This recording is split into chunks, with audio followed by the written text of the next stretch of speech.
बिस्मिल्लाहिर्रहमानिर्रहीम। अस्सलाम वालेकुम जुले। मैं Sajjad Hussain, vice president all Kargil Ladakh student association Delhi की जानिब से आप तमाम लोगों का आज के हमारे इस सेशन में खैर मक़दम करता हूँ। जो आज का हमारा सेशन है वो एक Q&A सेशन है related to on the topic of new education policy 2020। जैसा कि आप सभी बाखूबी इल्म रखते हैं कि न्यू एजुकेशन पॉलिसी आने के बाद बहुत सारी चीज़ें हमारे एजुकेशन सिस्टम में चेंज हो गई है। जैसे फॉर एग्ज़ाम्पल आप बात कर लीजिए, पहले 3 साल का जो ग्रेजुएशन प्रोग्राम होता था, वो अभी 4 साल का हमारे पास भी ऑप्शन है। तो अगर हम 3 साल का जो ग्रेजुएशन करेंगे, उसमें हमें क्या बेनिफिट है और हमारे पास 4 साल का जो हमारा ग्रेजुएशन प्रोग्राम है, उसमें हमारे पास क्या बेनिफिट है। इसी चीज़ों को और इसी रिलेटेड क्वेरीज़ को आज हम टैकल करने के लिए हमने आज का जो Q&A सेशन रखा है। और हमारी खुशकिस्मती है कि आज हमारे साथ जुड़े हैं मिस्टर बशीर अहमद, जो एक पीएचडी स्कॉलर है faculty of education university of Delhi से।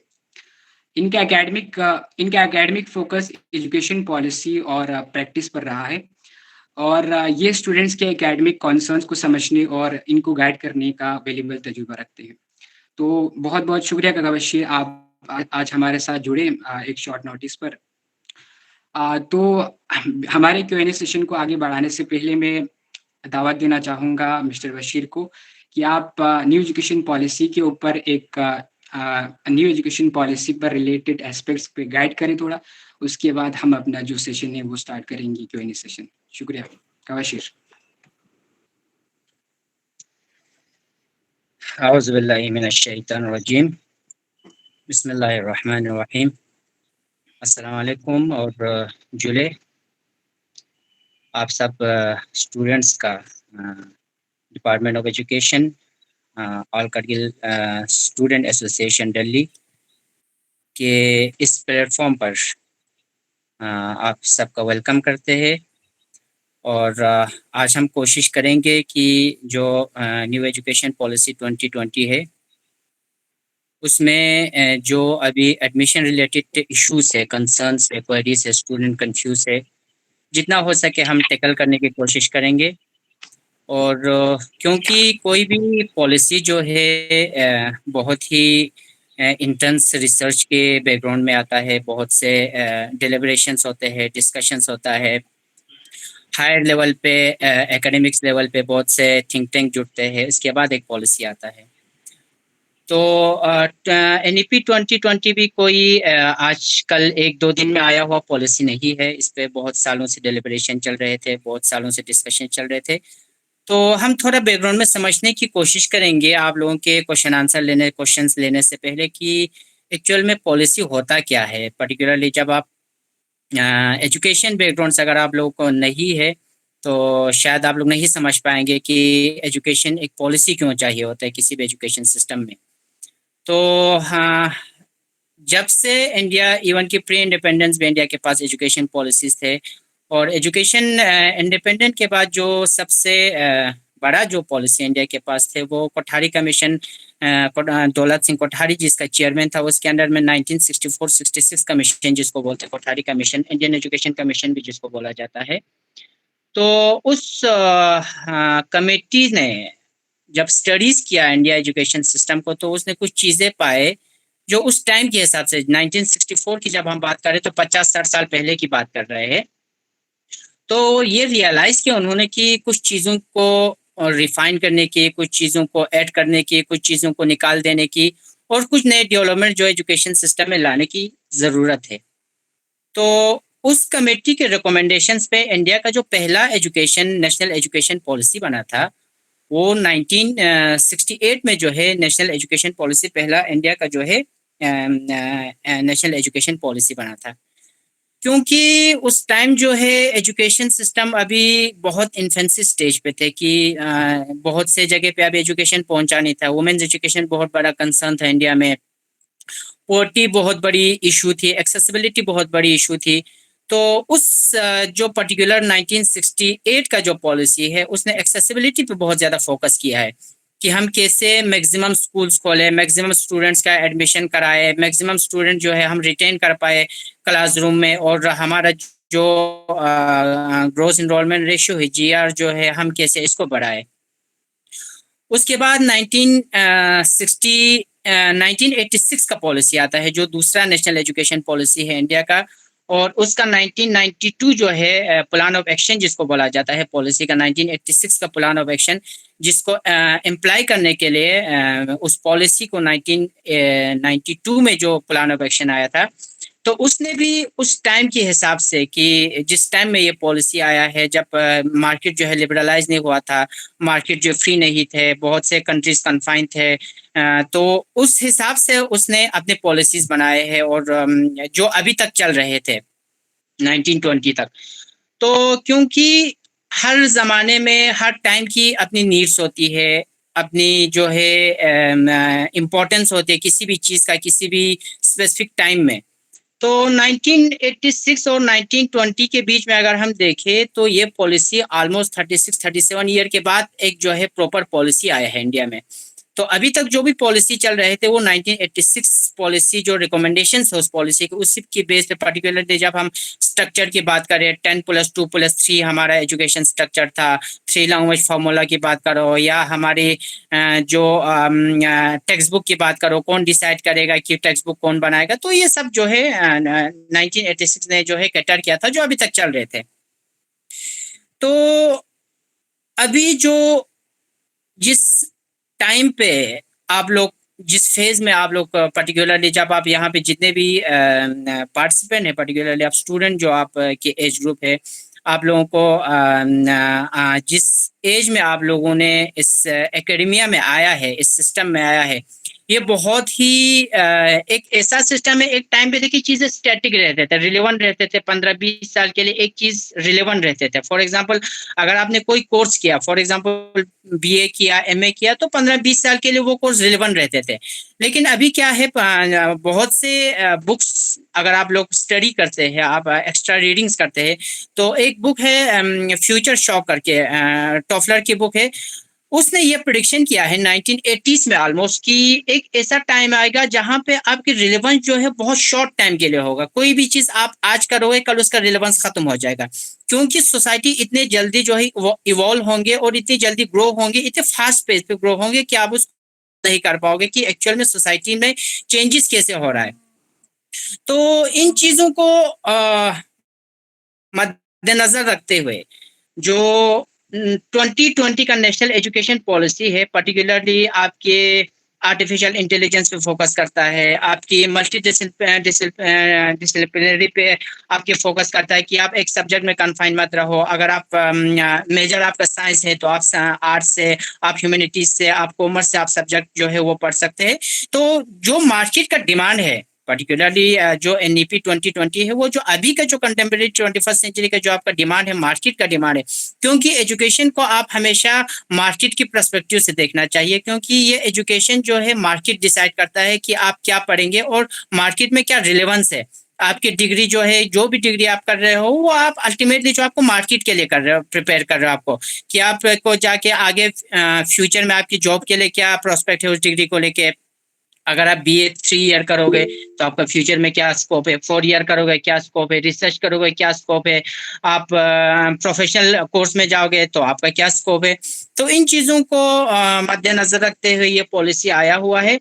तो आज के इस सेशन में हम कोई उन चीज़ों को नहीं कैटर कर रहा है, पर्टिकुलरली आपकी नीट की अगर कोई क्वेश्चन हो, JEE की क्वेश्चन हो, जहाँ पे आप प्रोफेशनल डिग्रीज में जाना चाहते हो कि एंट्रेंस कैसे लेना है, कौन सा कोचिंग लेना, हम इन चीज़ों को कैटर नहीं कर रहे हैं पर्टिकुलरली इस प्लेटफॉर्म पे। हम सिर्फ नेशनल एजुकेशन पॉलिसी 2020 के अंदर जो एडमिशन क्राइटेरियाज है, जहाँ पे आपको कहीं से कंफ्यूजन है कि हम कैसे एडमिशन ले और किस तरह के एडमिशन ले, कौन सी ईयर में जो है हम चुने, 1 साल, 2 साल, 3 साल, 4 साल के जो particularly 4 year undergraduate programme है, जैसे सज्जाद ने कहा 1 ईयर मास्टर्स प्रोग्राम है, 2 ईयर मास्टर्स प्रोग्राम भी है, 4 ईयर इंटीग्रेटेड प्रोग्राम भी है, 3 ईयर प्रोग्राम भी है, 2 ईयर मास्टर प्रोग्राम भी है, और बीएससी बीएड करके 4 ईयर प्रोग्राम भी है। तो इन सारे कंफ्यूजन को हम दूर करने की कोशिश करेंगे, जितना हो सके हम कैटर करेंगे। अगर हम नहीं क्वेश्चन कर पाए अगर किसी की क्वेरीज को, तो हम उनको अक्सर जो यहाँ पे होस्ट है उन तक हम उनके आंसर जो है बाद में रिसर्च करके फर्दर हम स्टडीज करके हम उन तक पहुंचा देंगे। तो आपका जो भी क्वेश्चन हो, आप एक एक करके अपना जो क्वेश्चन है आप अगर बोल नहीं पा रहे तो इनबॉक्स में भी आप लिख सकते हैं। अगर आपका कोई क्वेरीज है तो हम कोशिश करेंगे कम से कम टाइम में ज्यादा से ज्यादा हम क्वेश्चन कैटर करें। थैंक यू सज्जद भाई, आप क्वेश्चन ले सकते हैं। बहुत बहुत शुक्रिया कबशीर। तो अब हम हमारे Q&A सेशन को स्टार्ट करने जा रहे हैं। तो आपकी जो भी क्वायरीज है वो आप अपने चैट बॉक्स में लिख सकते हैं, या आप अपना हैंड रेस करके अपने क्वायरीज को पूछ सकते हैं।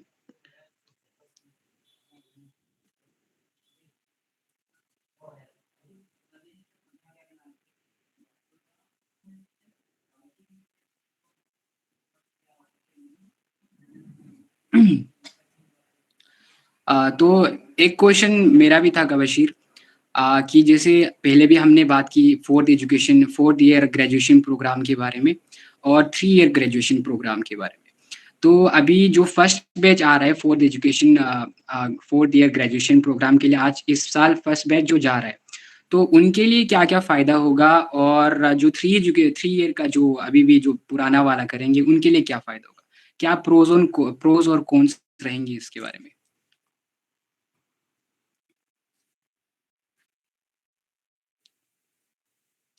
बिल्कुल सज्जाद साहब, यहाँ पे जो इन कॉल मैसेज में भी आया है कि kindly give a detail difference between 3 year program and 4 year program. Shabbir same question, and 4 year करने का importance. Yangjin Dolma, she is saying कि 4 ईयर करने का इम्पोर्टेंस क्या है।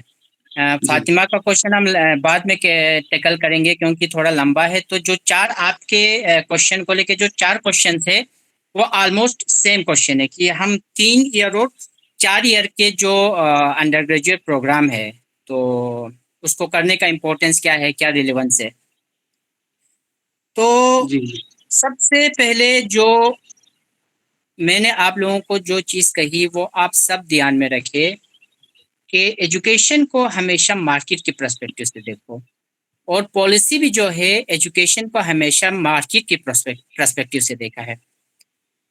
जब से मार्केट को फ्री किया है, पर्टिकुलरली आपने लिबरलाइजेशन प्राइवेटाइजेशन और इसको जो ग्लोबलाइजेशन का कंसेप्ट पढ़ा है, पर्टिकुलरली गेट्स जब आए थे और 1991 में जब मार्केट फ्री किया था, तो एजुकेशन के लिए वहाँ पे प्रोविजंस ये थे कि आप क्रॉस बॉर्डर जो आप पढ़ने जाते हैं तो वहाँ पे मार्केट जो है फ्री किया था कि आप कहीं पे भी जाके डिग्री लेके आ सकते हैं। ठीक है, तो आप लोगों ने ये चीज़ सुना होगा कि इंडिया से मैक्सिमम लोग यूरोप जाते हैं, यूएस जाते हैं, कनाडा जाते हैं। तो यूरोपियन कंट्रीज में जितने भी जाते हैं, आप अगर वहाँ की स्ट्रक्चर देखोगे, पर्टिकुलरली यूएस, यूके, कनाडा का, तो वहाँ पे 4 ईयर अंडर ग्रेजुएट प्रोग्राम है जो उनका स्ट्रक्चर है। जैसे हमारा 10+2+3 होता था, वहाँ पे 3 की जगह पे 4 है। तो हमारे जो इंडियन एजुकेशन सिस्टम में जिन लोगों ने ग्रेजुएशन करके मास्टर्स के लिए जाते थे, उनको वहाँ पे जाके 1 साल के लिए और कहीं पे एडमिशन लेके और 1 साल कोर्स करना पड़ता था ताकि एलिजिबल हो जाए मास्टर्स प्रोग्राम के लिए।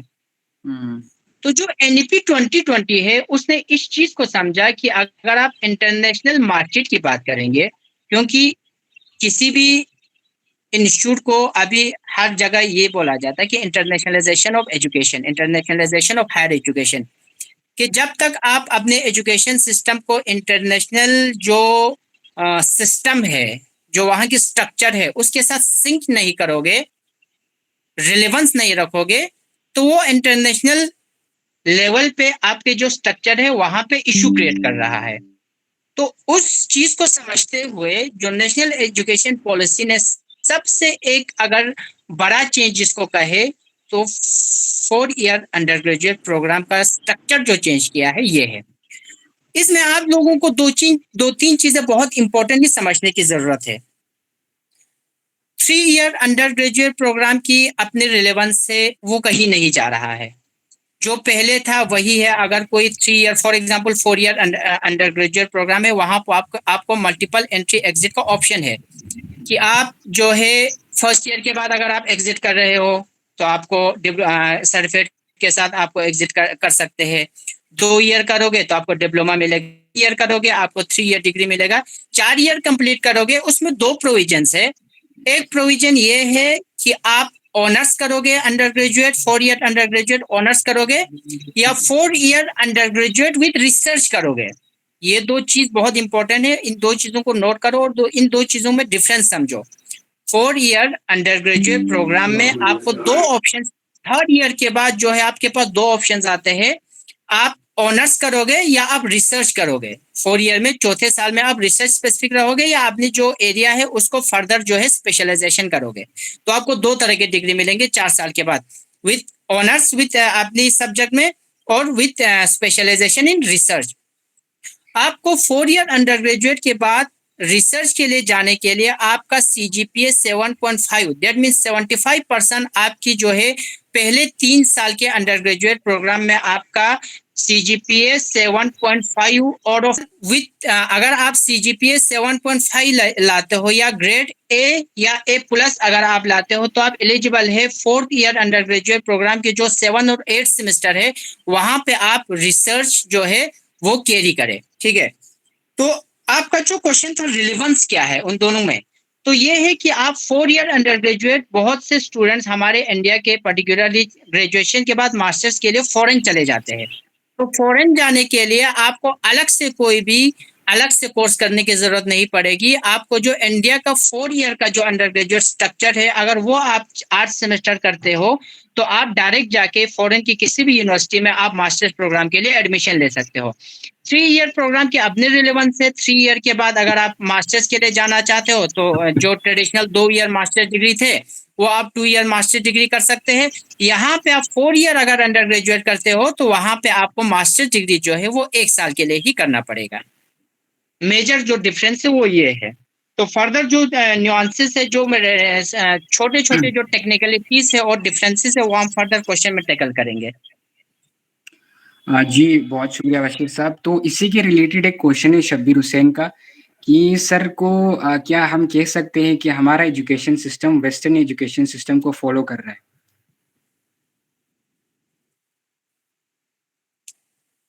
ये बहुत इंपॉर्टेंट क्वेश्चन है और जब आप एक सिस्टम में हो तो आप जिस जिस बैकग्राउंड से आपका ये क्वेश्चन आता है, यहाँ पे जब से मार्केट को फ्री किया है तो वहां से हर कंट्री जो है ये जो है अपने एजुकेशन सिस्टम को इंटरनेशनल लेवल के रिलेवेंस जो है करने की कोशिश कर रहा है। और इसीलिए हर साल जो है बहुत से इंटरनेशनल रैंकिंग होते हैं, पर्टिकुलरली इंटरनेशनल लेवल पे जो हायर एजुकेशन का रैंकिंग होता है वहाँ पे आपके हर कंट्रीज के यूनिवर्सिटीज को रैंकिंग किया जाता है। वहाँ पे वेस्टर्नाइजेशन की बात नहीं है, यहाँ पे आप इंटरनेशनल लेवल पे इंटरनेशनल कॉन्टेक्स्ट में आप अपनी एजुकेशन सिस्टम को, जो आपका फ्यूचर जनरेशन आ रहा है, जो आपके स्कूलों में, जो आपके कॉलेजेस में, जो आपके यूनिवर्सिटीज में पढ़ रहा है, वो इंटरनेशनल लेवल पे कल जाके कहाँ पे कम्पीट कर सकता है और कहाँ पे स्टैंड कर सकता है। क्या हम अपने एजुकेशन सिस्टम को उस लेवल पे ले जा पा रहा है कि नहीं ले पा रहा है, और अगर कहीं पे हमारा कमी रहता है कि हमारे एजुकेशन सिस्टम को इंटरनेशनल लेवल पे ले जाने में अभी भी हम कहीं पे पीछे रह रहा है, तो पॉलिसी जो है, इसीलिए टाइम टू टाइम पॉलिसी आता है, time to time policy revise होता है, पॉलिसीज को क्रिटिस किया जाता है, पॉलिसीज रिविजन होता है और इस बेस पे जो है पॉलिसी जो है फ्रेम होता है। तो 99 जो NEP 2020 जो पॉलिसी है वो भी यही चीज करने की कोशिश कर रहा है कि जो मल्टी डिसिप्लिनरी की बात करते हैं, पर्टिकुलरली जहाँ पे आप एक फिक्स सब्जेक्ट में मास्टर नहीं करेंगे, फिक्स सब्जेक्ट में आप अंडर ग्रेजुएट नहीं करेंगे, आपका फ्लेक्सिबिलिटी है साइंस के साथ। अगर साइंस फिजिक्स आपका मेजर है तो म्यूजिक आपके माइनर सब्जेक्ट में माइनर जो आप चूज कर सकते हैं। आप जो है ऑनलाइन कोर्स से क्रेडिट ट्रांसफर कर सकते हैं, उनको हम बाद में ट्रांसफर करेंगे। लेकिन इंटरनेशनल में फॉरेन को फॉलो करने की यहाँ पे बात नहीं है। बात यह है कि आप इंटरनेशनल लेवल पे आपकी एजुकेशन सिस्टम का रिलेवेंस कहाँ पे है उसको कैटर करने की कोशिश जो है वो कर रहा है। शुक्रिया बशीर सर। तो इसी तरह एक फातिमा का क्वेश्चन था तो I am graduate in botany. मेरा ग्रेजुएशन साइंस स्ट्रीम में है और अब मैं पीजी के लिए हिंदी सब्जेक्ट में करूँगी या उर्दू सब्जेक्ट में। शायद वो कहना चाहती है कि उनका जो स्ट्रीम है ग्रेजुएशन में वो मतलब साइंस बैकग्राउंड से वो बिलोंग करती है।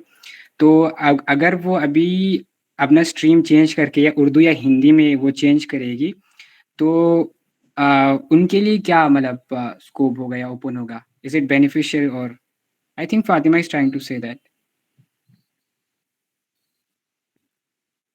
Okay, Fatima please. आप थोड़ा क्लेरिफाई कीजिए अपनी क्वेश्चंस को फातिमा। तो सर यहाँ पर एक क्वेश्चन है कि ऑनर्स और रिसर्च में क्या डिफरेंस है? Okay, first, Yangjin uh, Dolma first, का। first, first, first, I am taking Fatima's question. Okay, या so later I am coming on the next question. So Fatima is asking कि graduation in botany uh, in science stream और अभी मुझे PG करना है, तो अगर मैं हिंदी सब्जेक्ट में करूँगा या अगर उर्दू में, यू कैन, इसमें कोई किसी तरह की भी ये नहीं है, स्टैटिक वो नहीं है, पॉलिसी नहीं है कि आप ग्रेजुएट में क्या पढ़ते हो और फिर उसके बाद पीजी में क्या करें। पर्टिकुलरली आप साइंस से जब आप ह्यूमैनिटीज की तरफ आते हो तो वहाँ पे आपको फ्लेक्सिबिलिटी है, आप कोई भी सब्जेक्ट चूज कर सकते हो, वहाँ पे कोई आपको ये नहीं है। ग्रेजुएशन इन एनी स्ट्रीम, आप किसी भी स्ट्रीम से अगर ग्रेजुएट हो तो आप कर सकते हो, उसमें आपको कोई भी वो नहीं है। और एक चीज इंपॉर्टेंटली याद रखो, ये यूनिवर्सिटी और यूनिवर्सिटी टू यूनिवर्सिटी भी डिपेंड करता है कि वो किस तरह के नॉर्म जो है फॉलो करे। अदरवाइज जो अभी एनईपी 2020 का जो पॉलिसी बताता है वो फ्लेक्सिबिलिटी की तरफ आता है कि आप किसी भी तरह रिजिड नहीं रह सकते। तो आप अगर चाहते हैं कि आपने साइंस पढ़ा है, आप लैंग्वेज की तरफ आना चाहते हैं, हिंदी या उर्दू की तरफ, तो बिल्कुल आ सकता है, उसमें कोई रिजिडिटी नहीं है आपको। शुक्रिया सर। और यहाँ पर एक क्वेश्चन है। Wait a second. Yangjin Dolma का एक क्वेश्चन है कि ऑनर्स और रिसर्च में क्या डिफरेंस है? That's very interesting question. Honours और रिसर्च वाला जो है हर एक को समझना चाहिए, क्योंकि जो 4 ईयर अंडर ग्रेजुएट प्रोग्राम का जो टेक्निकलिटी है वो इसी एक पॉइंट पे है कि ऑनर्स और रिसर्च, सबको लगता है कि हम 4 ईयर के रिसर्च भी साथ कर सकते हैं, ऐसा नहीं है। जैसे मैंने पहले भी क्लियर किया कि आपके जो पहले 6 सेमेस्टर है या जो आपके पहले 3 ईयर है, अगर वहां पे आपका कम्युलेटिव अगर CGPA 7.5 बनता है, दैट मीन्स 75% अगर आपका परसेंटेज बनता है, सीजीपीए में कन्वर्ट करें तो 7.5 आउट ऑफ 10 अगर सीजीपीए बनता है, ग्रेड में अगर कन्वर्ट करें तो ए या ए प्लस आपका अगर बनता है, तो 4th ईयर अंडर ग्रेजुएट में आप जो है अपनी सब्जेक्ट स्पेसिफिक में आप रिसर्च के लिए जा सकते हैं। रिसर्च में जाने का और ऑनर्स का अपना अपना इंपॉर्टेंस है। अगर आपका एप्टीट्यूड रिसर्च की तरफ आपको लगता है कि बहुत आप जो है किसी भी चीज को एक्सप्लोर करने में आप इंटरेस्ट रखते हो, रिसर्च करने में आप बहुत इंटरेस्ट रखते हो, तो आपको 4 year under graduate with research करने के बाद मास्टर्स आप 1 साल के करोगे, और मास्टर्स के बाद डायरेक्ट आपको जो है मास्टर्स 2 साल की जरूरत नहीं है, आप मास्टर्स 1 साल करके डायरेक्ट जो है पीएचडी के लिए आप अप्लाई कर सकते हैं। और 4 ईयर अंडर ग्रेजुएट जो ऑनर्स है उसकी अपनी रिलेवेंस है, आप वहां पे सब्जेक्ट रिसर्च के लिए नहीं जा सकते। आप जो मास्टर जो है अपने रिलेवेंट सब्जेक्ट में, मास्टर जो है अपने रिलेवेंट सब्जेक्ट में करना पड़ेगा, उसके बाद आप फिर जो है फर्दर रिसर्च के लिए आप जा सकते हैं। लेकिन आपको अंडर ग्रेजुएट में जो है रिसर्च का एक्सपीरियंस यहाँ पे आपको नहीं देगा अगर आप ऑनर्स से जाते हो।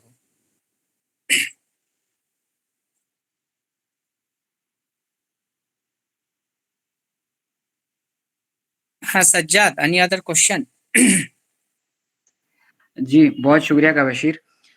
तो कुछ लोगों ने यहाँ पर पीएम ट्रिपल एस के रिलेटेड क्वेश्चंस पूछे हैं, तो मैं उनसे गुजारिश करना चाहूँगा कि आप अपना जो क्वेश्चन है वो न्यू एजुकेशन पॉलिसी से रिलेटेड रखें, और इंशाल्लाह इन फ्यूचर हम इन पीएम ट्रिपल एस पर भी और सेशन लाने की कोशिश करेंगे। तो एक सर यहाँ पर एक और क्वेश्चन है कि are there any plans to make the 4th year of undergraduate programmes compulsory for from the upcoming academic years? ये भी बहुत इंपॉर्टेंट क्वेश्चन है, क्योंकि हर स्टूडेंट का ये कंसर्न रहता है कि अगर आप अभी अगर हम 3 ईयर के साथ जाए, कल ये जो है कंपलसरी करेंगे तो हमारी जो डिग्री है उसका रिलेवेंट क्या रहेगा। तो आंसर फिर वही आता है आपका कि आपकी जो कोर्स का जो रिलेवेंट है, जो आपके कंटेम्प्रेरी जो पीरियड है उसमें रिलेवेंट, जो फ्यूचर में आपका मार्केट डिमांड है उसका रिलेवेंट। तो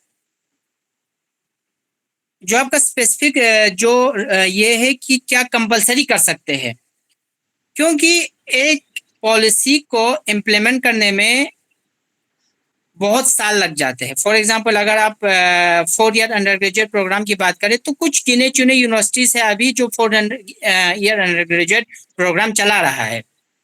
अदरवाइज मैक्सिमम जो कॉलेजेस और यूनिवर्सिटीज है वो अभी भी ट्रेडिशनल जो 3 ईयर अंडर ग्रेजुएट प्रोग्राम है वो चला रहा है। क्योंकि कंफ्यूजन बहुत है। कंफ्यूजन क्या है कि अगर आप 1 साल मास्टर डिग्री की बात करें, फॉर एग्जाम्पल एनईपी बात कर रहा है 1 साल की मास्टर डिग्री का, तो कोई यूनिवर्सिटी 2 साल का अगर मास्टर डिग्री अगर ऑफर कर रहा है तो वो जो 1 साल के लिए आएगा उसको कैसे कैटर करेंगे, उसके लिए क्या अलग से सिलेबस बनाएंगे, उसको अलग से पढ़ाएंगे। तो ये जो है बहुत कंफ्यूजन वाला सीन है। लेकिन अपकमिंग एकेडमिक्स ईयर में कहीं से कंपलसरी होने वाला नहीं है। अभी जो ट्रेडिशनल +2+3 10+2+3 जो है वो भी रिलेवेंट रहेगा और 4 ईयर अंडर ग्रेजुएट की अपनी रिलेवेंट है वो भी रहेगा।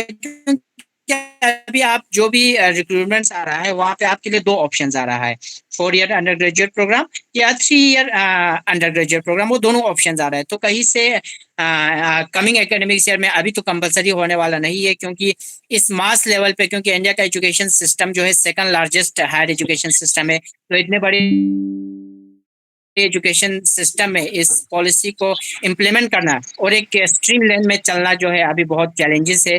तो कहीं से अपकमिंग एकेडमिक ईयर से ये जो है कंपलसरी नहीं होने वाला है। जी, बहुत शुक्रिया। तो एक शब्बीर हुसैन का क्वेश्चन है कि सर एक और क्वेश्चन है कि अगर मैं पॉलिटिकल साइंस में बीए ऑनर्स करूं तो हिस्ट्री या ज्योग्राफी को एज अ माइनर सब्जेक्ट रख सकता हूं, और क्या अलग अलग 19 में इसके रिगार्डिंग अलग नॉर्म्स होते हैं क्या? हाँ बिल्कुल, ये बहुत इंपॉर्टेंट क्वेश्चन है शब्बीर का भी, कि अगर आप बीए ऑनर्स करते हो, जो एनईपी बात करता है मल्टी डिसिप्लिनरी की और एकेडमिक बैंक क्रेडिट की, जहां पे आप अपने क्रेडिट्स को जो है स्टोर कर सकते हैं और दूसरे यूनिवर्सिटी से जो है आप अपना क्रेडिट ले सकते हैं। इवन कि आप जो स्वयं आप सबको पता होगा, study web for young active educational कुछ करके है, ऑनलाइन प्लेटफॉर्म है जहां पे आपको अंडर ग्रेजुएट प्रोग्राम्स के क्रेडिट जो है वहां पे ऑनलाइन अवेलेबल होता है। लेकिन वो आपके यूनिवर्सिटी जो है यूनिवर्सिटी के थ्रू अप्रूव होना चाहिए, यूजीसी के थ्रू अप्रूव होना चाहिए। इवन कि आप ऑनलाइन जो है वो क्रेडिट जो है अपने यूनिवर्सिटी में ट्रांसफर कर सकते हैं। तो बिल्कुल आप बीए ऑनर्स में अगर आप हिस्ट्री या ज्योग्राफी को एज ए माइनर सब्जेक्ट रख सकते हैं, बिल्कुल रख सकते हैं। आप इवन की म्यूजिक को, फाइन आर्ट्स को अगर रख सकते हैं तो बिल्कुल रख सकते हैं। तो क्या अलग यूनिवर्सिटी में इसके रिगार्डिंग अलग नॉर्म्स होते हैं? नहीं, बिल्कुल नहीं होते। एनईपी जहां जहां जिस यूनिवर्सिटी ने एनईपी 2020 को इम्प्लीमेंट किया है और उस नॉर्म्स के हिसाब से, एनईपी की नॉर्म्स के हिसाब से चल रहा है, तो उस यूनिवर्सिटी में आप जहां से क्रेडिट लेके आओ, आप क्रेडिट आपके पास होना चाहिए। टोटल आपके अंडर ग्रेजुएट में कितने क्रेडिट्स है और उसमें से 40% क्रेडिट्स आप ऑनलाइन ला सकते हो। इवन कि आपका अगर 60 क्रेडिट आप ऑफलाइन अगर किसी यूनिवर्सिटी से लेते हो, 40% आप स्वयं जैसे प्लेटफॉर्म से, कोर्सेरा जैसे प्लेटफॉर्म से आपका क्रेडिट कोर्स ऑनलाइन एग्जाम देके, ऑनलाइन पढ़ के आप वो क्रेडिट जो है एकेडमिक बैंक के थ्रू आप अपने क्रेडिट को ट्रांसफर कर सकते हो। आप अपनी यूनिवर्सिटी को रिपोर्ट कर सकते हो कि मैंने ये जो है ये क्रेडिट जो है ऑनलाइन के किया है और ये 40 क्रेडिट जो है वो मैं अपनी इस क्रेडिट में इंक्लूड करना चाह रहा हूँ। तो ये पर्टिकुलर आप इस इन सिंपल में आप बैंकिंग की तरह समझो। आप कहीं से फॉर एग्जांपल आपको 100 रुपए खर्चना है, आपको फॉर एग्जांपल आप 60 रुपए कहीं और से ला सकते हो, 40 रुपए कहीं और से ला सकते हो, और आप 40 रुपए कहीं और से ला के बोल सकते हो कि ये मेरा 40 रुपए है जो मैंने लाया है। तो क्रेडिट सिस्टम में भी सेम वैसे ही है। 40% क्रेडिट जो है आप अपनी 4 ईयर अंडर ग्रेजुएट प्रोग्राम में ऑनलाइन से ला सकते हो, स्वयं प्लेटफॉर्म से ला सकते हो। जो आप अपनी यूनिवर्सिटी को रिपोर्ट करना है, जस्ट रिपोर्ट करना है कि मैंने 4 ईयर अंडर ग्रेजुएट प्रोग्राम में 40 क्रेडिट जो है मैंने माइनर में मैंने ये फॉर एग्जांपल फाइन आर्ट्स में था या कोई भी म्यूजिक में था या पेंटिंग में था, किसी भी सब्जेक्ट में, इकोनॉमिक्स में था या फिलोसफी में था या हिस्ट्री में था या ज्योग्राफी में था, किसी भी उसमें आप अपना क्रेडिट जो है अर्न करके एग्जाम पास करके वो क्रेडिट जो है एकेडमिक बैंक के थ्रू आप ट्रांसफर कर सकते हैं अपनी यूनिवर्सिटी में। तो आप बिल्कुल हिस्ट्री के साथ, पॉलिटिकल साइंस के साथ हिस्ट्री या ज्योग्राफी माइनर सब्जेक्ट रख सकते हैं। बहुत शुक्रिया बशीर सर। तो ये मोहम्मद अली का एक क्वेश्चन है कि Jamia CGPA is decided by subtracting 0.5 out of CGPA and 7.5 make it B plus grade. So please clarify that. Sir, in Jamia CGPA decided by subtracting 0.5. अच्छा, ये बोल रहा है कि जो आपका जो ये बाइनरी में जो आपका CGPA आता है वो उसको माइनस करता है। जी। तो ओवरऑल आपका ये जो ये है वो राउंड उसमें जो है वो काउंट करता है। तो इसमें अगर आपको ये तो बिल्कुल टेक्निकल वाला क्वेश्चन है, मुझे बिल्कुल ये क्लियर नहीं है कि इसको अगर आप CGPA 7.5 अगर आप ला रहा है तो NEP के हिसाब से आपका ए जो है आपका जो है ग्रेड होना चाहिए। लेकिन हर यूनिवर्सिटी की अपनी नॉर्म्स है, क्योंकि इंडिया का जो एजुकेशन सिस्टम है वो कॉन्करेंट लिस्ट में आता है, आप सबको पता है। स्टेट को भी अपनी अपनी राइट्स है कि वो डिसाइड करे। हर पर्टिकुलरली जो ऑटोनोमस इंस्टीट्यूशंस है, इंस्टीट्यूट ऑफ एक्सीलेंस है, उनको अपनी ऑटोनोमी है कि वो किस तरह डिसाइड करे। तो अगर जामिया की केस में अगर ऐसा है तो आप मुझे नहीं लगता कि 7.5 को अगर बी बनाता है, बी प्लस बनाता है, तो वो आपको टेक्निकलिटी देखना पड़ेगा। अगर आप 7.5 CGPA ही लगा के क्या पता आप एलिजिबल हो जाए, अदरवाइज बी ग्रेड में तो आप रिसर्च के लिए एलिजिबल नहीं होंगे, क्योंकि आप NEP की नॉर्म्स पढ़ोगे तो उसमें क्लियरली लिखा है कि 7.5 CGPA आपका ए ग्रेड बनता है उनके ग्रेडिंग हिसाब से। तो वो आप यूनिवर्सिटी से भी कंफर्म करें कि ऐसा क्यों हो रहा है, क्योंकि जामिया जो है इंस्टीट्यूट ऑफ एक्सीलेंस है जहां तक मुझे इन्फॉर्मेशन है, तो वो अपनी ग्रेडिंग का डिसीजन जो अपने हिसाब से ले रहा होगा। क्योंकि जो नॉर्मलाइजेशन है यहाँ पे जो बाइनरी 0.5 जो परसेंटेज है उसको आप ये नहीं कर सकते।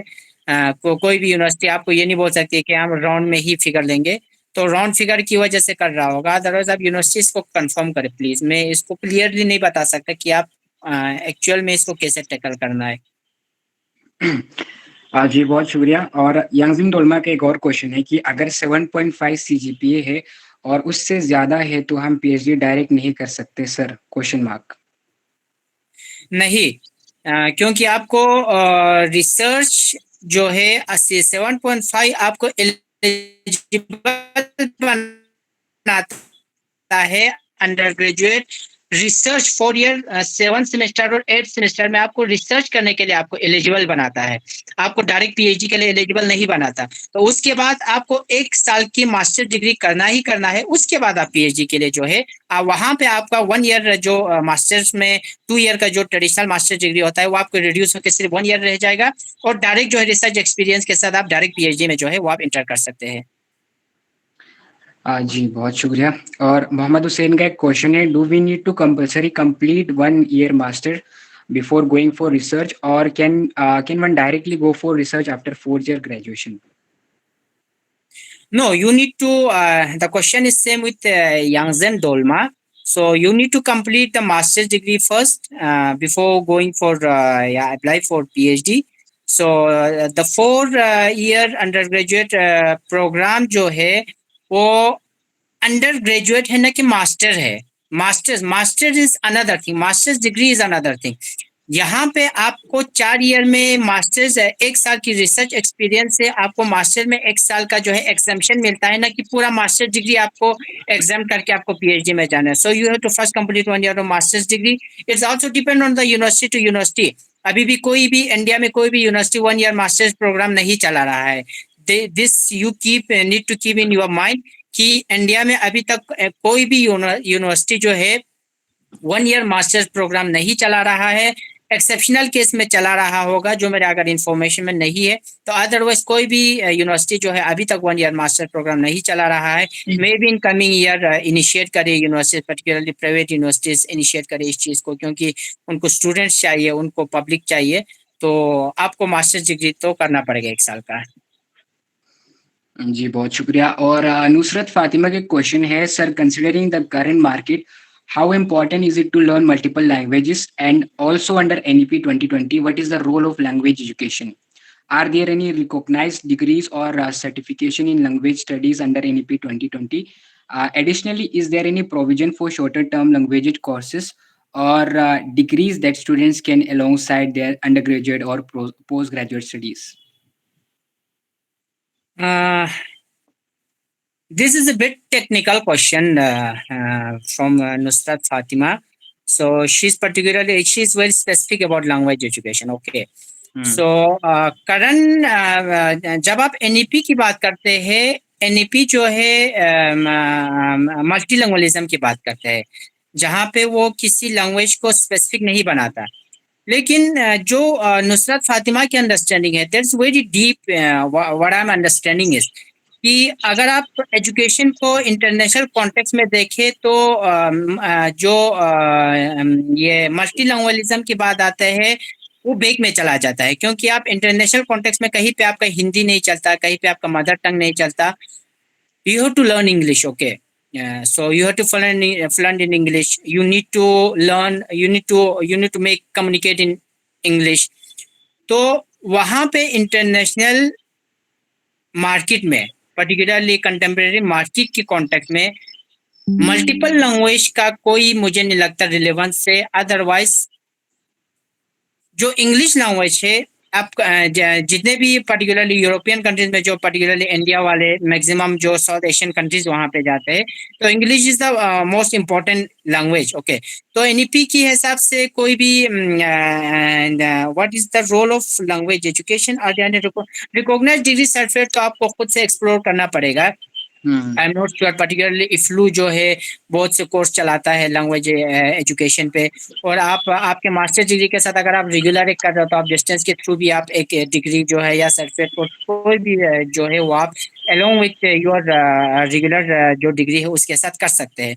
शॉर्ट टर्म में भी आप इफ्लू जैसे पर्टिकुलरली मुझे जहाँ तक मेरा अंडरस्टैंडिंग है और जहाँ तक मेरा इंफॉर्मेशन है, इफ्लू जो है इंग्लिश लैंग्वेज में बहुत से सर्टिफिकेट कोर्स, डिग्री कोर्स और ये डिप्लोमा कोर्सेज चलाते हैं। तो आप प्लीज़ वहाँ पे जो है एक्सप्लोर ज़रूर करें और उनकी जो वेबसाइट है वहाँ पे आप ज़रूर विजिट करें। जी, बहुत शुक्रिया। और मोहम्मद बाकर का क्वेश्चन है कि मैंने सुना है कि अगर 7.5 सीजीपीए से एबो आया तो 4th ईयर कंप्लीट होने के बाद पीएचडी के लिए डायरेक्ट अप्लाई कर सकते हैं बिना पीजी के? नहीं, ये बिल्कुल मिस इन्फॉर्मेशन है। आप लोगों को एक चीज समझना चाहिए कि इंडिया का जो एजुकेशन स्ट्रक्चर है, पहले 10+2+3 है, उसके बाद 2 ईयर मास्टर डिग्री है, उसके बाद एमफिल थे, उसके बाद पीएचडी थे। अब जो एनईपी है, एनईपी ने एमफिल को स्क्रैप किया है, ठीक है, मास्टर्स को स्क्रैप नहीं किया है, मास्टर्स प्रोग्राम को ओमिट नहीं किया है, मास्टर प्रोग्राम को स्क्रैप नहीं किया है, बल्कि मास्टर्स प्रोग्राम का जो ड्यूरेशन है, अगर आप 4 ईयर में 4 ईयर अंडर ग्रेजुएट प्रोग्राम से आते हो तो सिर्फ 1 साल के लिए आपको करना पड़ेगा, 2 साल के लिए नहीं करना पड़ेगा। लेकिन ट्रेडिशनल आप 3 ईयर से आते हो तो आपको 2 ईयर मास्टर डिग्री, आपको पीएचडी एलिजिबल के लिए मास्टर डिग्री चाहिए। तो अगर आप 4 ईयर 7.5 सीजीपीए लेके आओ, 9 सीजीपीए लेके आओ, आप 10 सीजीपीए लेके आओ, it doesn't matter. 7.5 CGPA is the cutoff criteria to you make eligible for this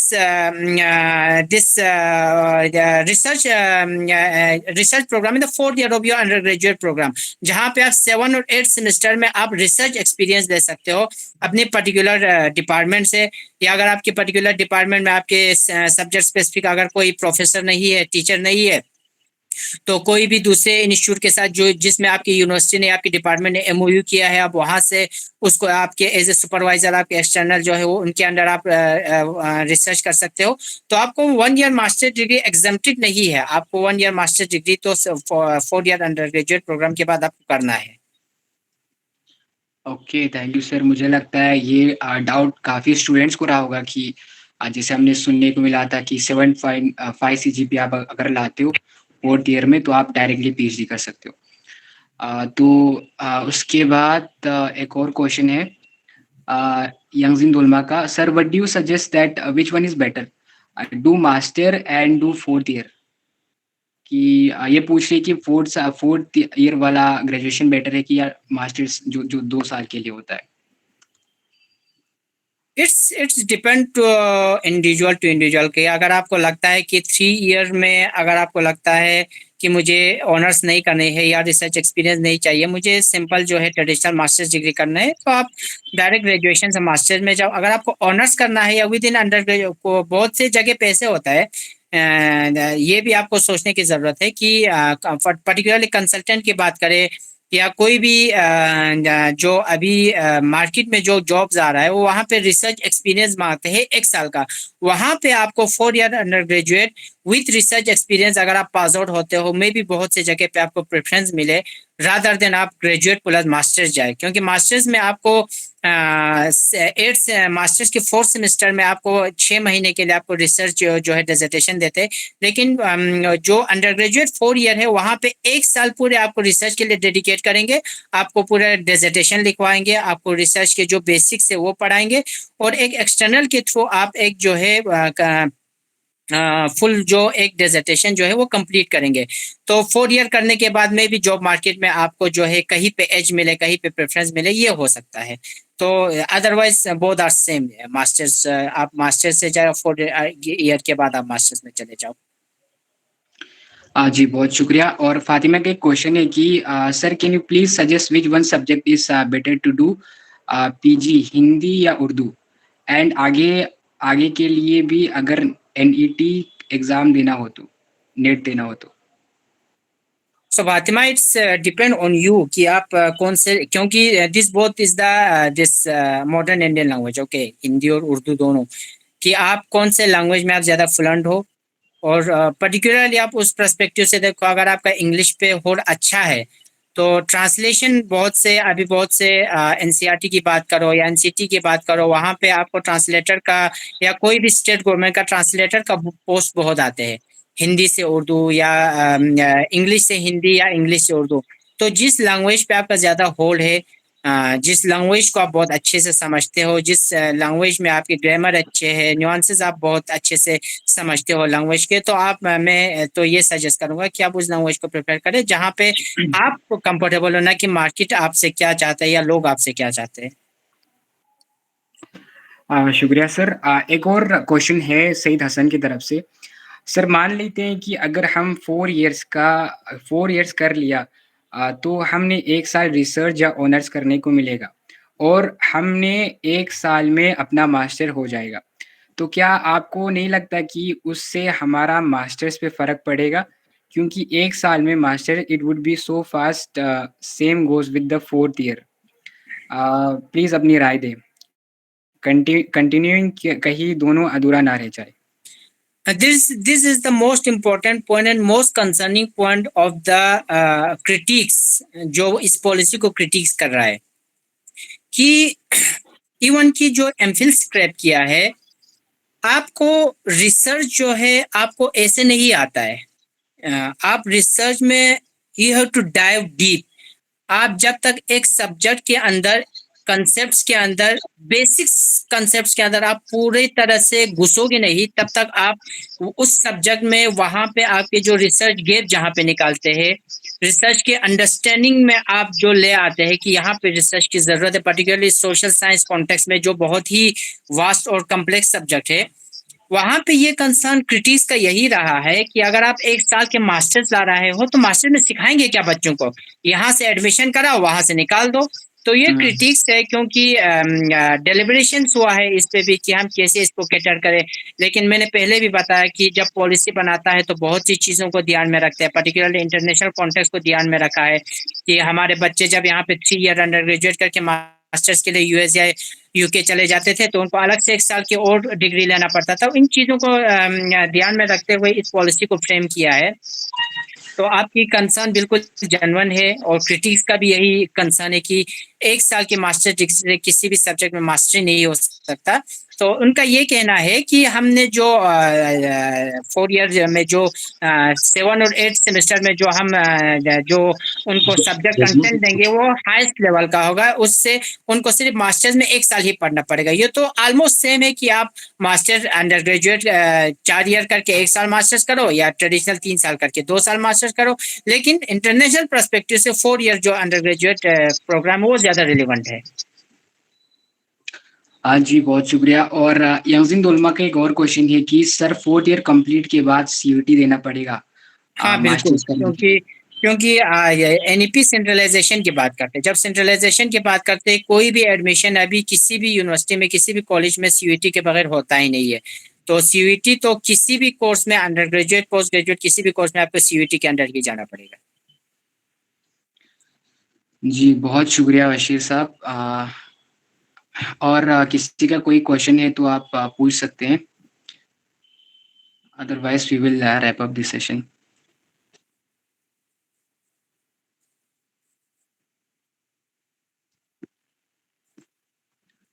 no one? इसमें मैं 2-3 चीजें और ऐड करता चलूँ आप लोगों की इंफॉर्मेशन के लिए। पर्टिकुलरली आप जब एनईपी 4 ईयर अंडर ग्रेजुएट के आप लोगों की इतनी कंसर्न्स है, तो एनईपी मल्टीपल एंट्री एग्जिट का भी ऑप्शन जो है 4 ईयर अंडर ग्रेजुएट प्रोग्राम में है। वहाँ पे आपका जो 1 साल है, अगर एक फॉर एग्जांपल आपने 4 ईयर अंडर ग्रेजुएट प्रोग्राम में आपने एडमिशन लिया, आप 1 साल बाद आपने एग्जिट किया, तो आपका वो जो है वेस्ट नहीं जाएगा। आपका जो एकेडमिक बैंक है वहाँ पे वो सेव रहेगा। 7 ईयर के लिए वो आपका जो है वो जो है रिलेवेंट रहेगा। 7 साल के बाद आपका डिग्री को जो है वो इनवैलिड हो जाएगा। 7 ईयर के लिए वो वैलिड रहेगा आपके एकेडमिक बैंक में। तो 1 ईयर के बाद आपको डिप्लोमा मिलेगा, सर्टिफिकेट मिलेगा। 2 ईयर के बाद आपको डिप्लोमा मिलेगा। 3 ईयर के बाद आपको डिग्री मिलेगा। 4 ईयर के बाद आपको डिग्री विद ऑनर्स मिलेगा या डिग्री विद रिसर्च मिलेगा, जो आप अपने एकेडमिक बैंक में सेव करके रख सकते हो। और कहीं पे भी 3 साल बाद 4 साल बाद अगर आपको लगा 3 साल बाद आपने फॉर एग्जांपल ट्रेडिशनल आपको लगा कि 3 साल मेरा अंडर ग्रेजुएट बहुत है, मैं 3 साल बाद एग्जिट ले लेता हूँ, आप एग्जिट ले सकते हैं। उसके बाद अगर 4 साल बाद आपको फिर ये रियलाइज हुआ 3-4 साल बाद कि मैं ऑनर्स या रिसर्च कर लेता, तो आप उसी को जो है रिज्यूम कर सकते हो। आप अपना जो एकेडमिक स्कोर है एकेडमिक बैंक में जो आपका जो प्रोफाइल पड़ा है उसको यूज करके फिर आप रिज्यूम कर सकते हो अपने कोर्स को। मल्टीपल एंट्री एग्जिट ऑप्शन है वहाँ पे। जी, बहुत-बहुत शुक्रिया बशीर सर। मुझे लगता है एक लास्ट क्वेश्चन है कि सलाम sir, new education policy in Ladakh update. Nasir Hussain.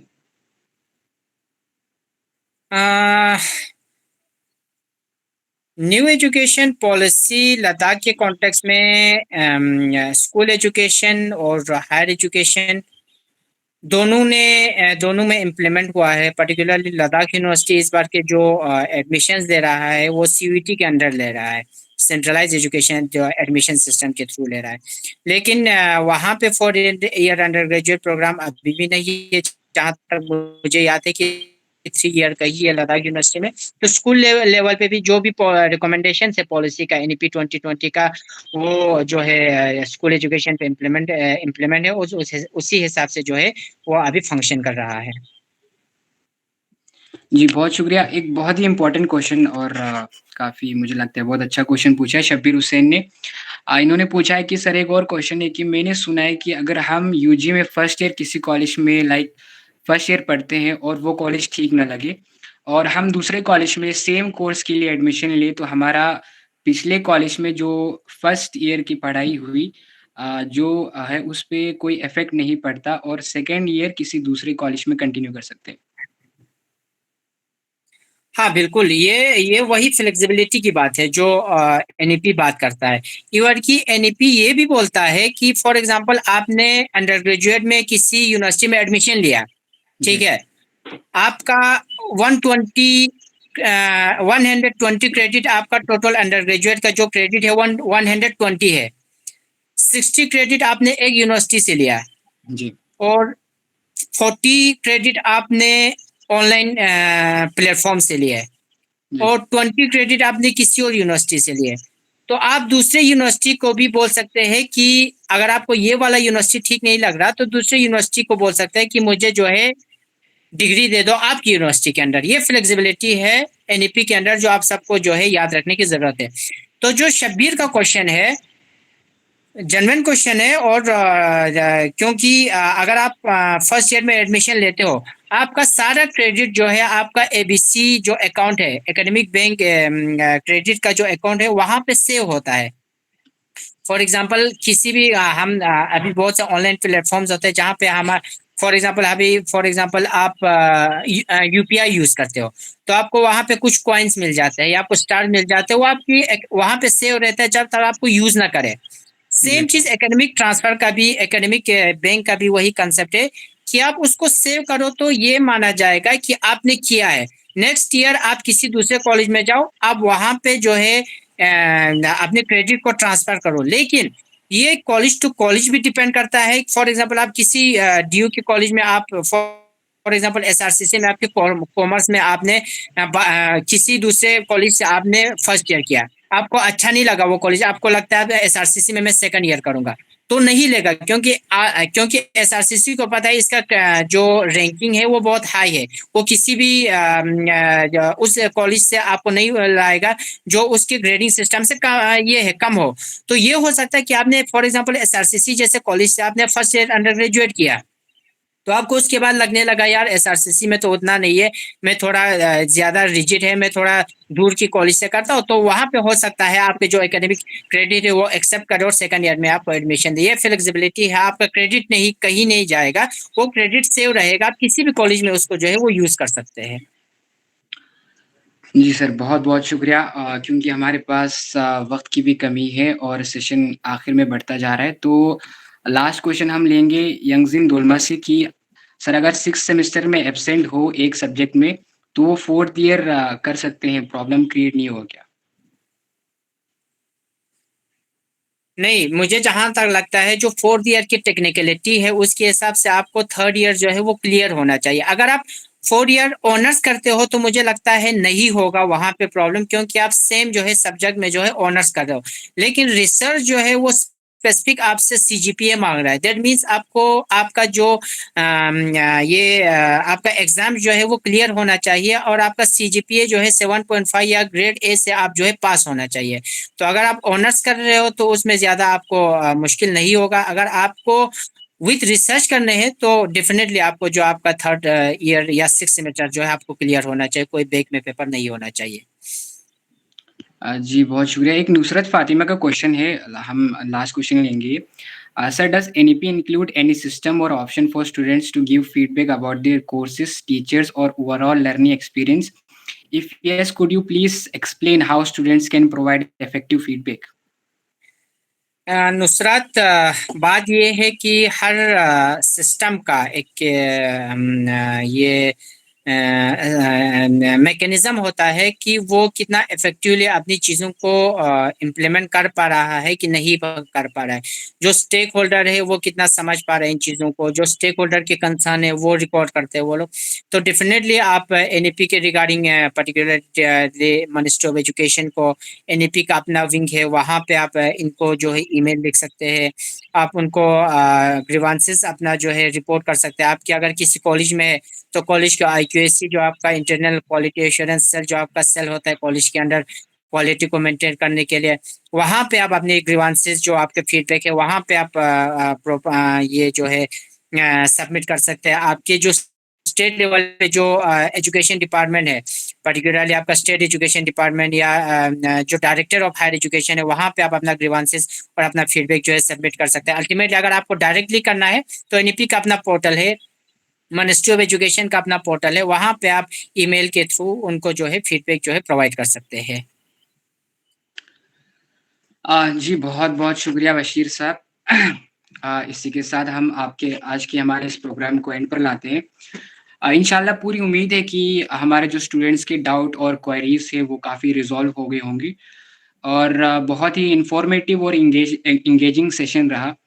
Bashir sir, मैं आपका भी बहुत शुक्रिया अदा करना चाहता हूँ कि आपने अपना कीमती वक़्त निकाला और आज हमारे साथ जुड़े, और मैं हमारे पार्टिसिपेंट्स का भी बहुत शुक्रिया अदा करना चाहूँगा कि आप लोग आज के हमारे इस सेशन के साथ जुड़े। और इंशाल्लाह पूरी उम्मीद है इन फ्यूचर और भी हम ऐसे सेशंस प्रोवाइड करेंगे, स्पेशली जो हमारे पीएम-ट्रिपल-एस हो गया, सीईटी रिलेटेड प्रॉब्लम्स होती है। उन सारे सेशंस पे भी इंशाल्लाह हम इन फ्यूचर और भी सेशंस और भी प्रोग्राम्स लाएँगे और तब तक के लिए आप सब अक़सद से जुड़े रहें। वस्सलामु अलैकुम व रहमतुल्लाहि व बरकातुहू। Thank you Sajjad sir, thank you all thank you sir. Participants, आप सबकी क्वेश्चंस और आप सबके टाइम के लिए बहुत-बहुत थैंक यू। बहुत-बहुत शुक्रिया सर।